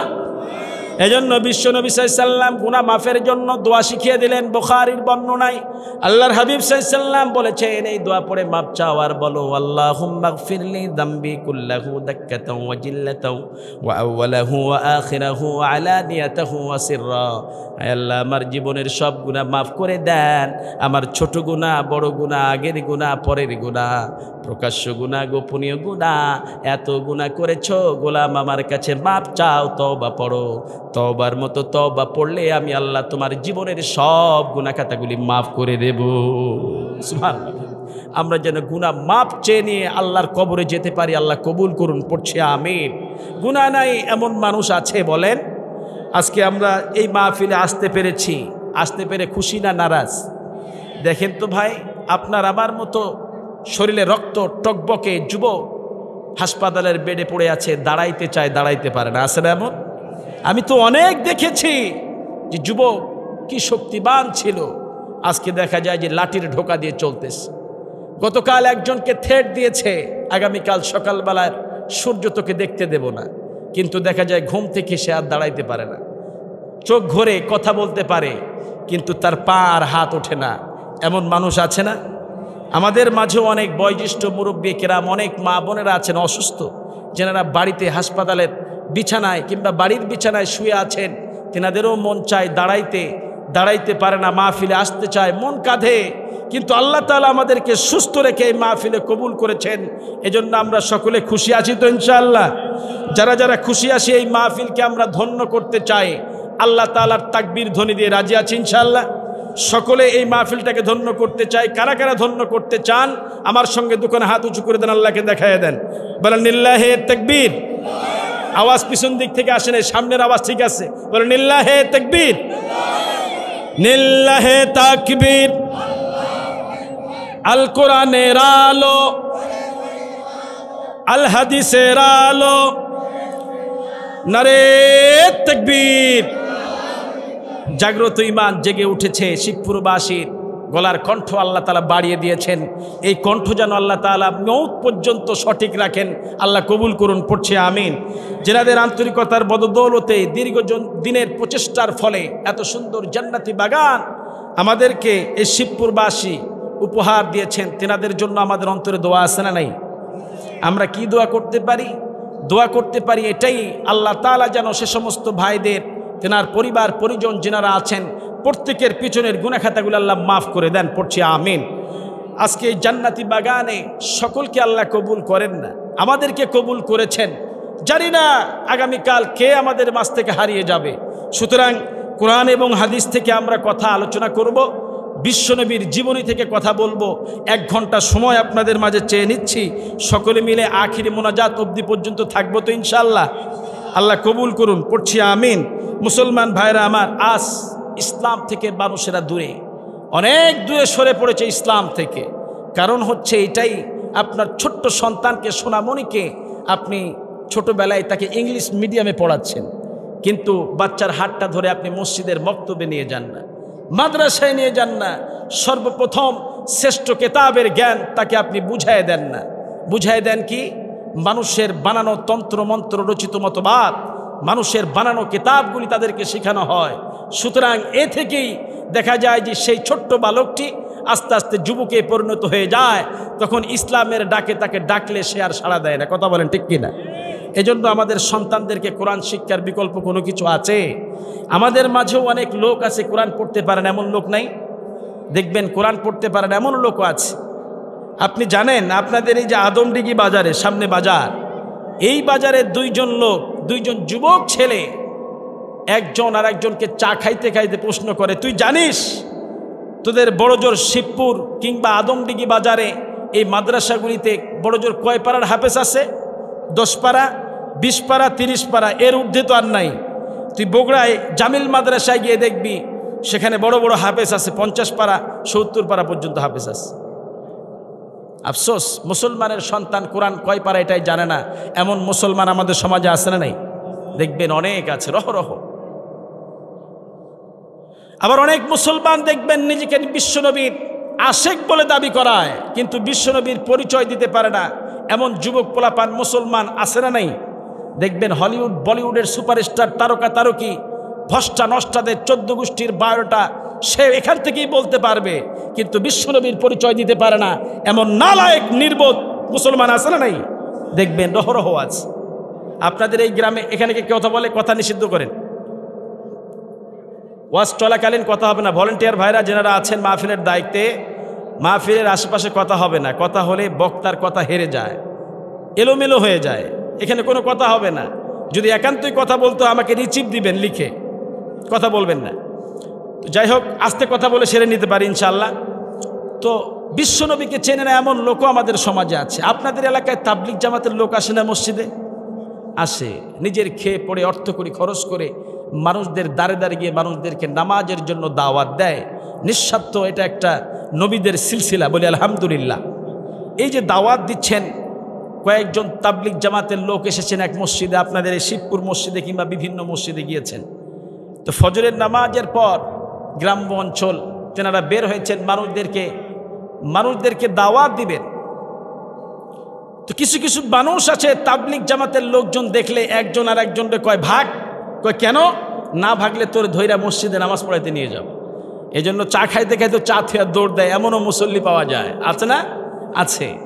তো তাবলিগ জামাতের লোকজন ফজরের নামাজের পর বের হয়েছেন গ্রামে গঞ্জে, মেঠো পথে হাঁটছেন। প্রতিমধ্যে একজন বয়োজ্যেষ্ঠ মুরব্বী একরাম বাবা, তেনার দাড়ি মোছ সব পেকে গিয়েছে, কাঁধে কোদাল নিয়ে জমিনে যায় খনন করতে। মুরব্বী চাচারের দেখা হলো, সালাম দেওয়া হলো, আসসালামু আলাইকুম ওয়া রাহমাতুল্লাহ, আপনার উপর আল্লাহর রহমত শান্তি বর্ষিত হোক। মুরব্বী চাচা সালামের জবাব দেয় আলাইকুম সালাম, মানে তোমার উপরে গজব বর্ষিত হোক। এই পরিস্থিতি। যাই হোক, সালামের পর্ব শেষ হলো। বলা হলো, চাচা যান, কই যান? কই জমিনে যাই খনন করতে। ফজরের নামাজ পড়েছেন? না বাপু, পড়া হয় নাই। বাপ যান, আজ বাদ কাল কবরের ডাক আসতে পারে, কোন সময় মালাকুল মউত এসে প্রাণটা বের করে নিয়ে চলে যায়, আপনি সেই পরকালে চিন্তা করবেন না? সব পেকে গিয়েছে দাড়ি মোষ, আপনি জমিনে যান খনন করতে, ফজরের নামাজ পড়েন নাই। কয় পড়তে হবে বাপু।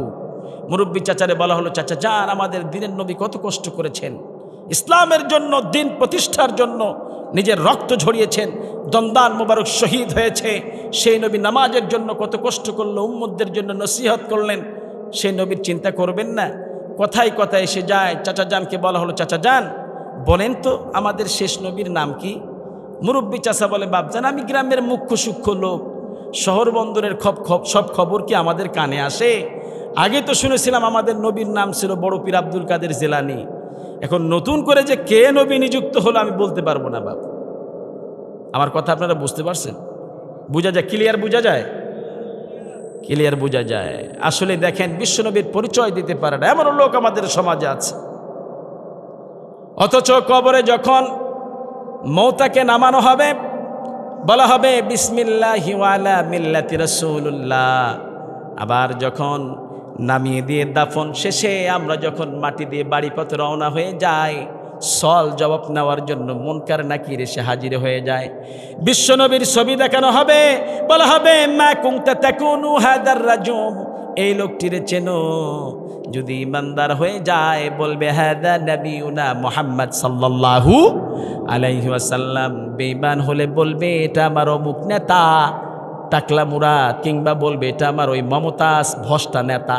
কেননা তার মুখে, তার চোখের সামনে, মুখের ভাষা বিশ্বনবীর নাম উচ্চারিত হবে না। দুনিয়ার জমিনে সে তাকে নেতা মেনেছিল, এই জন্য তার আদর্শ গ্রহণ করেছে, বিশ্বনবীর আদর্শ তার ভিতরে আসবে না। কথা বলেন ঠিক কি না? আপনার আদর্শ যদি বিশ্বনবীর আদর্শের সঙ্গে মিলে যায়, আপনার মুখে বিশ্বনবীর নাম এমনিতে আল্লাহ উচ্চারণ করায় দিবে। কিন্তু আপনি যার পিছনে ঘুরেছেন, যার সঙ্গে যার মহাব্বত, তার সঙ্গে তার কিয়ামত। ঠিক কিনা বলেন? মুসলমান ভাইরা আমার, বলতেছিলাম অনেক মানুষ, অনেক যুবক পোলাপান এখনো কোরআন পড়তে পারে না, আফসোস করে। অনেক বৃদ্ধ বাবা আছে কোরআন পড়তে পারে না, দিনমজুর কাজ করেছে, ছেলে বয়সী বাবাকে হারিয়ে ফেলেছে, এই বাড়ি ওই বাড়ি কাজ করেছে, কোরআন পড়ার সময় পায় নাই। আজকে যখন তেনার সামনে একজন ছোট্ট বাচ্চা কোরআন তেলাওয়াত করে, মাদ্রাসার বাচ্চাগুলি, তখন ওই বৃদ্ধ বাবার মনে আফসোস লাগে, আহারে আমি যদি একটু পড়তে পারতাম, কতই না মনটা ঠান্ডা হয়ে যেত না? এরকম মনে হয় না? হয়। আপনারা কি বিরক্ত হচ্ছেন ভাই? আমার সঙ্গে একটু কথা বলবেন, কথা বললে আমারও কথা বের হবে। মনে করবেন যেনারা আমার ছোট বড় ভাই কথা বলছে, যেনারা আমার পিতা সমতুল্য, আপনার সন্তান কথা বলছে, সন্তান যদি সন্তানের সঙ্গে কথা বলে, অবশ্যই কথার জবাব দিতে আমরা রাজি আছি ইনশাআল্লাহ। কোরআন পড়তে পারে না, কোরআন পড়তে পারে না, আফসোস করছে মুরব্বী বাবা, দুঃখ লাগতেছে, আহারে আমি যদি একটু পড়তে পারতাম। কিন্তু আল্লাহ তাআলা আপনার জন্য সুযোগ দান করে দিয়েছেন, অনেক বড় সুযোগ আপনাকে দান করে দিয়েছেন। আপনি কোরআন পড়তে পারেন না, কোরআনটা হাতে নিয়ে কোরআনের আয়াতের উপর দিয়ে হাত চালিয়ে যান আর বলেন, এগুলি আমার আল্লাহর কথা, এই যে আমার আল্লাহ বলেছেন, এটাই আমার আল্লাহর কথা, এই যে আমার আল্লাহ বলেছে, মনে প্রাণে বিশ্বাস নিয়ে আসেন। আল্লাহর হাবিব সাল্লাল্লাহু আলাইহি ওয়াসাল্লাম বলেছেন, প্রত্যেকটি অক্ষরের বিনিময়ে 10টি করে নেকি আল্লাহ বান্দার আমলনামায় দান করে দিবেন। সুবহানাল্লাহ বিহামদিহি। আবার কোরআনে আল্লাহ রাব্বুল আলামিন এমন বিশেষ বিশেষ সূরা দান করে দিয়েছেন, এমন বিশেষ সূরা দান করে দিয়েছেন, 7টি আয়াত বিশিষ্ট সূরা। কোনো গোলাম যদি একবার পড়ে এই 7 আয়াত বিশিষ্ট সূরা, আল্লাহ রাব্বুল আলামিনের হাবিব বলেছেন, অর্ধেক কোরআন পড়লে যেই সওয়াব হবে, সেই সওয়াব আল্লাহ বান্দার আমলনামায় দান করে দিবেন। কোনো গোলাম যদি সূরা ইখলাস একবার পড়ে, 10 পারা কোরআন পড়লে যেই সওয়াব হয়, সেই সওয়াব আপনার আমলনামায় দান করে দিবেন কে? মুসলমান ভাইরা, আল্লাহ রাব্বুল আলামিন বলছেন, ওয়ালাকাদ আতাইনাকা সাবআম মিনাল মাসানি ওয়াল কুরআনাল আযীম। ও নবী, 7টা আয়াতে কারিমা আমি আপনাকে দান করেছি, সেই সাথে এই বিশাল কোরআনটা আমি আপনাকে দান করেছি। কেউ যদি 7টা আয়াতের ব্যাখ্যা করে, 30 পারা কোরআন হয়ে যায়। সুবহানাল্লাহ বিহামদিহি। আবার গোটা কোরআনটারে কনসাইজ করলে পরে সূরা ফাতিহা হয়ে যায়। এজন্য বিশ্বনবী সাল্লাল্লাহু আলাইহি ওয়াসাল্লাম সূরা ফাতিহাকে নিসফুল কোরআন বলেছেন। আল্লাহু আকবার।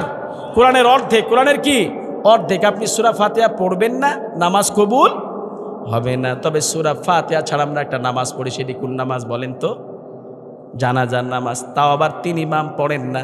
আমরা যারা বাংলাদেশে ইমাম আবু হানিফা রাহমাতুল্লাহি আলাইহির মাসলাকের লোক, যারা আমরা, আমাদের ইমাম দলিল দিয়েছেন, ফাকরাউ মা তায়াসসারা মিনাল কোরআন, কোরআনের যেখান থেকে সহজ সেখান থেকে পড়ো, এর ভিতরে সূরা ফাতিহার কোনো শর্ত নেই। আর অন্যান্য ইমামগণরা বলেছেন, লা সালাতা ইল্লা বিফাতিহাতিল কিতাব, সূরা ফাতিহা ছাড়া কোনো নামাজই কবুল হবে। সুতরাং ইখতিলাফ ছিল, আছে, থাকবে, কিয়ামত অবধি পর্যন্ত গড়বে। তাই বলে মুসলমানরা বিভক্ত হবে? মুসলমানরা ঐক্যের জাতি, অনৈক্যের জাতি নয়। ইসলাম অনৈক্যকে পছন্দ করেন না। যারা ইসলামের মধ্যে দলমত ভাগ করে, কিয়ামতের ময়দানে তাদেরকে আল্লাহ তাআলা আসামির কাঠগড়ায় দাঁড় করিয়ে বলবেন, বল কেন ইসলামের মধ্যে দল ভাগ করেছিলি? আজকে আমাদের মাঝেই দলাদলি কিলাকিলি আসে না নাই? তুই বুকে হাত বাঁধলি কেন, নাবির নিচে হাত বাঁধলি কেন, জোরে আমিন কেন, আস্তে আমিন কেন, তুই মিলাদ পড়লি কেন, এই কিলাকিলি আসে না নাই? কিলাকিলি বাদ দিয়ে দেন, সকলে এক হন, সকলে মিলে আল্লাহর দ্বীন কায়েম করার চেষ্টা করেন। ওয়াতাসিমু বিহাবলিল্লাহি জামিআ ওয়া লা তাফাররাকু, শক্ত করে আল্লাহর দ্বীনটাকে ধরেন, ইনশাআল্লাহ গোটা পৃথিবীতে মুসলমানদের কালেমার পতাকা উত্তোলন হবে। কথা বলেন ঠিক কিনা? আজকে আমাদের মাঝে ঐক্য নাই। ঐক্য না থাকলে যেখানে যাবেন সেখানে আপনি মার খাবেন। বিশ্বনবীর দাওয়াতের সঙ্গে আমাদের দাওয়াতের মিল হচ্ছে না। নবীজির দাওয়াত কেমন ছিল? একজন প্রিয় সাহাবী, বৃদ্ধ সাহাবী আল্লাহর হাবিব সাল্লাল্লাহু আলাইহি ওয়াসাল্লামের কাছে আসলেন। আসার পরে বললেন, ইয়া রাসূলুল্লাহ, আমি কোরআনের সূরাগুলি শিখতে চাই, আমাকে এমনিতে আপনি কোরআনের সূরাগুলি শিক্ষা দেন। আল্লাহর হাবিব সাল্লাল্লাহু আলাইহি ওয়াসাল্লাম বললেন, তাহলে আপনি আলিফ লাম র দিয়ে যেই সূরাগুলি শুরু হয়েছে এগুলি পড়েন। সাহাবী রাদিয়াল্লাহু তাআলা আনহু বললেন এটি তো আমার জন্য খুব কঠিন হয়ে যায়। এবার হুজুর সাল্লাল্লাহু আলাইহি সাল্লাম বললেন তাহলে হামিম দিয়ে যেগুলি শুরু হয়েছে এগুলি পড়েন। সাহাবী রাদিয়াল্লাহু তাআলা আনহু বললেন এটিও আমার জন্য খুব কঠিন হয়ে যায়। এবার বিশ্বনবী সাল্লাল্লাহু আলাইহি সাল্লাম বললেন সাব্বাহু সাব্বিহুদি যেইটা দিয়ে শুরু হয়েছে সেটি পড়েন। সাহাবী রাদিয়াল্লাহু তাআলা আনহু বললেন এটিও আমার জন্য খুব কঠিন হয়ে যায়। আমরা হলে কি করতাম বলেন তো? যাও মিয়া স্টে এজওয়া, যেমন আছো তেমন থাকো, চুপ করে বসে থাকো, বুড়ো মানুষ অত প্যাডের প্যাডের করো কেন, বলতাম কি না? কথা বলেন।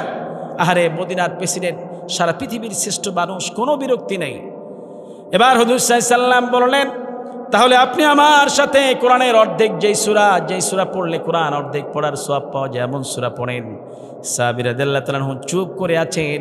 এবার বিশ্বনবী সাল্লাল্লাহু আলাইহি সাল্লাম সেই সূরাটি বলে দিলেন। সেটি কোন সূরা বলেন তো? সূরা ফাতিহা। সূরা ফাতিহা বাদেও আরও একটি সূরা আছে, সেই সূরার নাম কি? না হয়নি, পেঁচে পড়েছেন শিবপুরবাসী না? কি বলতে কি বলি আর কি হয়ে যায়, কিসের ভয়? আমরাই তো। আরও একটু সহজ করে নেই। একজন প্রিয় সাহাবী, যুবক সাহাবী আল্লাহর হাবিব সাল্লাল্লাহু আলাইহি সাল্লামের কাছে আসলেন। আসার পরে বললেন ইয়া রাসূলুল্লাহ আমি তো বিয়ে করতে চাই। আল্লাহর হাবিব বললেন বিয়ে তো করবা, মোহরানার টাকা আছে তো? কয় না, খাইতেই পারতেছি না, মোহরানার টাকা কোত্থেকে দেব? হুজুর সাল্লাল্লাহু আলাইহি সাল্লাম বললেন তোমার কাছে কি কোরআনের অর্ধেক যেই সূরা পড়লে কোরআন অর্ধেক পড়ার সওয়াব পাওয়া যায় এমন সূরা আছে নাকি? সাহাবী রাদিয়াল্লাহু তাআলা আনহু বললেন হ্যাঁ আছে। হুজুর বললেন পড়ো। পড়া শুরু করলেন আলহামদুলিল্লাহি রাব্বিল আলামিন। এবার হুজুর সাল্লাল্লাহু আলাইহি সাল্লাম বললেন তোমার কাছে কি কোরআনের 1/3 এমন সূরা আছে নাকি যেই সূরা পড়লে কোরআন 10 পারা কোরআন পড়ার সওয়াব পাওয়া যায়? সাহাবী রাদিয়াল্লাহু তাআলা আনহু বললেন হ্যাঁ আছে। হুজুর বললেন পড়ো। পড়া শুরু করলেন কুল হুয়াল্লাহু আহাদ। পড়েন কুল হুয়াল্লাহু আহাদ আল্লাহুস সামাদ লাম ইয়ালিদ ওয়া লাম ইউলাদ ওয়া লাম ইয়াকুল লাহু কুফুয়ান আহাদ। সুবহানাল্লাহ। এই যে পড়লেন 10 পারা কোরআন পড়লে যে সওয়াব হতো সেই সওয়াব আল্লাহ আপনার আমলনামায় দান করে দিয়েছেন। আরো জোরে বলে সুবহানাল্লাহ। কত বড় নিয়ামতের কথা আপনি শুনতে পাচ্ছেন ভাইজান। আল্লাহর শুকরিয়া যখন বলতে বলা হবে উচ্চ আওয়াজ দিয়ে বলবেন। না জানি আপনার মুখে যদি আল্লাহ প্যারালাইজ দিয়ে দেয় তখন ডাকলেও আপনি ডাকতে পারবেন না। আপনি নেতার স্লোগান দেওয়ার সময় আপনি জোরে জোরে উচ্চ আওয়াজে স্লোগান দেন, যখন আল্লাহু আকবার সুবহানাল্লাহ আলহামদুলিল্লাহ বলতে বলা হয় আপনি তখন দ্বিধাবোধ করেন, চিন্তা করেন বলবো কি বলবো না। আল্লাহ না করুন আপনার মুখ বেঁকা হয়ে গেলে আমার কোনো দোষ নেই, কেননা আল্লাহর সঙ্গে আপনি হিংসা করছেন।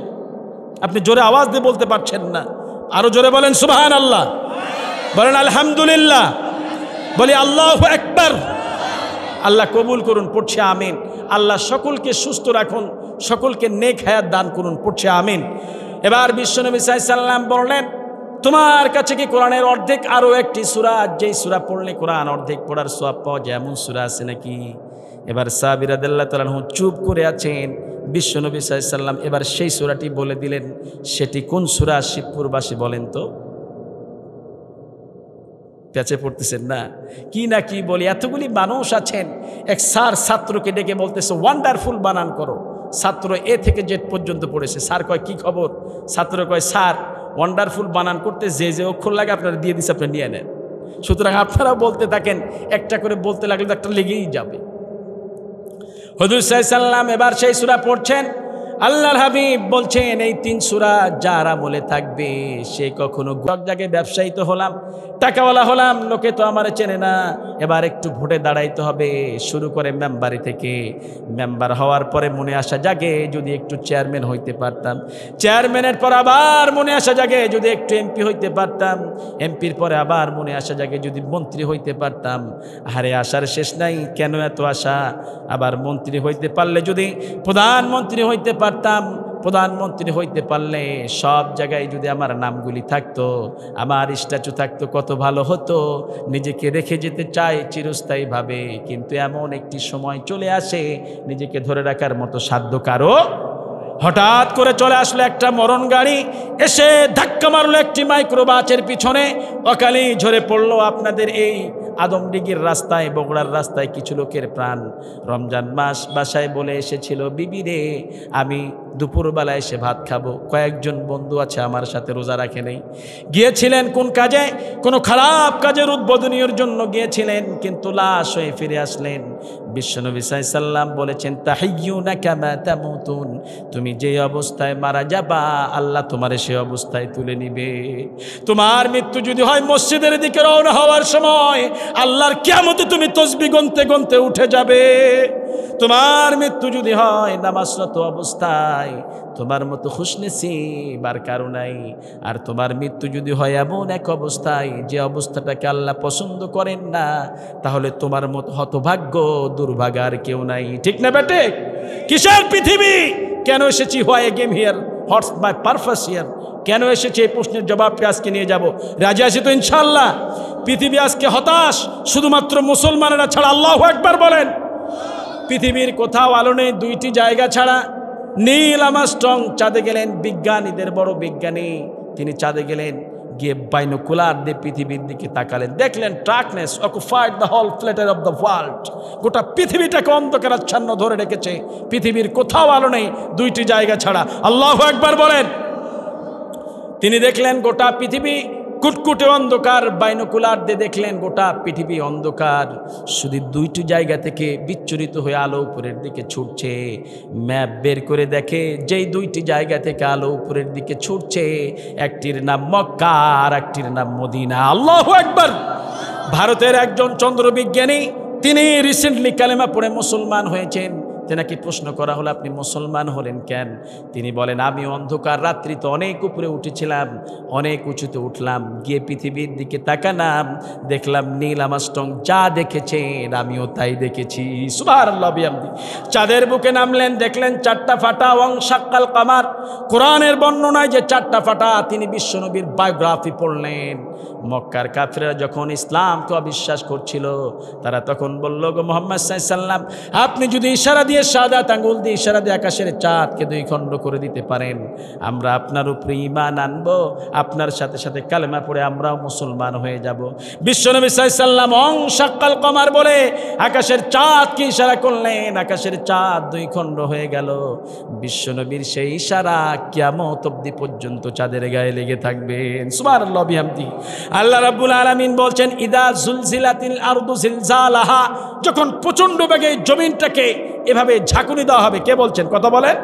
আল্লাহ তাআলা বলছেন, ইদা জুলজিলাতিল আরদু জিলজালাহা, আর্থকুইক, যেটাকে বলা হয় ভূমিকম্প, যখন কম্পন করে দেওয়া হবে প্রচন্ড বেগে। আরবটা মধ্যখানে, সামনেও জিলজাল পিছনেও জিলজাল। ইদা জুলজিলাতিল আরদু জিলজালাহা, এত জোরে নাড়িয়ে দেওয়া হবে। ওয়া আখরাজাতিল আরদু আথকালাহা, জমিনের পেটের ভিতরে যা ভারী জিনিস আছে, জমিন সেই দিন সব বমি করে দিবে। ওয়াকালাল ইনসানু মা লাহা, মানুষেরা বলবে কি হচ্ছে এটা, ছোটাছুটি করবে মানুষ। ইনসানের কথা বললেন আল্লাহ তাআলা, মুমিনদের কথা বললেন না। কারণ মুমিনেরা যখন একটু নাড়া খাবে, ঘুমটা ভেঙে যাবে, মুমিন উঠেই বলবে, ইয়া ওয়াইলানা মান বাআসানা মিন মারকাদিনা হাযা মা ওয়া'দার রহমান ওয়া সাদাকাল মুরসালুন। কার কথা? কার? কোন সূরা? ইয়াসিন। নাড়া খেলেই মুমিনের ঘুমটা ভেঙে যাবে, উঠে বলবে, কে কে আমার আরবের ঘুমটা ভাঙিয়ে দিল? কে? আল্লাহ তুমি তাদের দলে আমাদেরকে শামিল করায় দিও। পড়েন না আমিন। হাযা মা ওয়া'দার রহমান, এটা কার ওয়াদা? ওয়া সাদাকাল মুরসালুন, আমার নবী আলাইহিস সালামরা সত্য কথা বলেছিলেন। ওয়াকালাল ইনসানু মা লাহা, সেই দিন কথা বলবে, সব খবরগুলি প্রকাশিত হয়ে পড়বে। বিআন্না রাব্বাকা ওয়াহালাহা, উইল করে দিবেন কে? জমিনের যে অংশে বসে যে যা কাজ করেছেন, জমিন সেই দিন সব বলতে থাকবে। কিয়ামতের ময়দানে এই মাঠ সাক্ষী দিয়ে বলবে, এই শিবপুরের মাঠ, কিয়ামতের ময়দানে শিবপুরের মাঠ সাক্ষী দিয়ে বলবে, আল্লাহ মাগরিবের পর থেকে আমার উপরে বসে বসে তোমার এই গোলামগুলি তোমার কোরআনের কথাগুলি শুনেছিল। আল্লাহু আকবার। এমনকি আল্লাহ রাব্বুল আলামিন কোরআনে বলছেন, আনতাকানাল্লাহু আনতাকা কুল্লা শাই, হাতের লাঠিকে কথা বলার জন্য অনুমতি দেওয়া হবে। গাছ কথা বলবে কিয়ামতের আগে, গরু ছাগলগুলি পর্যন্ত কথা বলবে, পোষা পাখি জানোয়ারগুলি পর্যন্ত কথা বলবে, গাছ পাথর কথা বলবে কিয়ামতের আগে। গাছ ডেকে বলবে, ওই গাছের পিছনে ইহুদি কুত্তার বাচ্চারা লুকিয়ে থাকবে। গাছ ডেকে বলবে, ও মুমিনেরা, একটা ইহুদি কুকুরের বাচ্চা আমার পিছনে লুকিয়ে আছে, তোমরা তাকে ধরে শাস্তি দিয়ে দাও।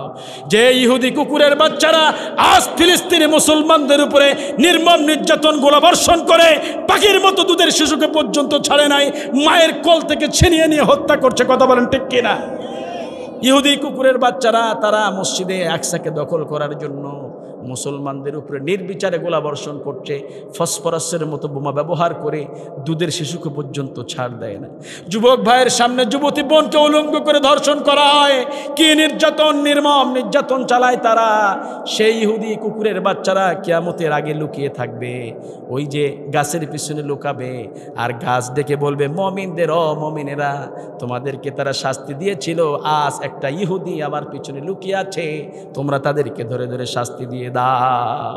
কেননা ইহুদি খ্রিস্টান কুকুরের বাচ্চা, এরা কখনো মুসলমানের বন্ধু হতে পারে? অসম্ভব। ইসলামের চাইতে উন্নত ধর্ম পৃথিবীতে আর কোনো ধর্ম হতে পারে? মুসলমান এমন এক জাতি, মুসলমান কখনো সংখ্যালঘুদের উপরে অত্যাচার চালায় না, কথা বলেন ঠিক কিনা? আমরা সংখ্যালঘুদের আশ্রয় দেই। ভারতের কুখ্যাত সন্ত্রাসী নরেন্দ্র মোদী, সে আমাদের বাবরি মসজিদ ভেঙে মন্দির বানিয়েছে, আর আমরা দেখিয়ে দিয়েছি বাংলাদেশের মুসলমানদের জায়গায় আমরা তাদের মন্দির বানিয়ে দিয়েছি, কথা বলেন ঠিক কিনা? এই যে উদারতা, এটা ইসলাম দেখায়, অন্য কোনো ধর্ম দেখাইতে পারে? এজন্য আল্লাহর কাছে শুকর যে আল্লাহ তাআলা আমাদেরকে ইসলামের ঘরে জন্ম লাভ করার সুযোগ দান করে দিয়েছেন।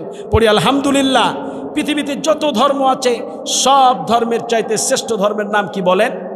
ইসলাম। ইসলাম ছাড়া আল্লাহর কাছে কোনো ধর্ম আর গ্রহণযোগ্য হতে পারে? আর ইসলাম ধর্মের মুসলমানদের জাতির পিতা আল্লাহ বানিয়ে দিলেন ইব্রাহিম খলিলুল্লাহ। বলি সুবহানাল্লাহ। এতদিন যা ছিল ছিল, এখন ইব্রাহিম খলিলুল্লাহ, কথা বলেন। এই ছোট্ট ছোট্ট বাচ্চাদেরকে ভুল বোঝানো হতো, জাতির পিতাকে এই সেই বোঝানো হতো, কিন্তু আজকে দেখা যায় যে অনেক সন্তান শিখে গিয়েছে মুসলমান জাতির পিতা হচ্ছে ইব্রাহিম নবী, ঠিক কিনা বলেন? সর্বপ্রথম আল্লাহ তাআলা সূরা বাকারাতে বললেন, ইব্রাহিম নবীকে বললেন, ইব্রাহিম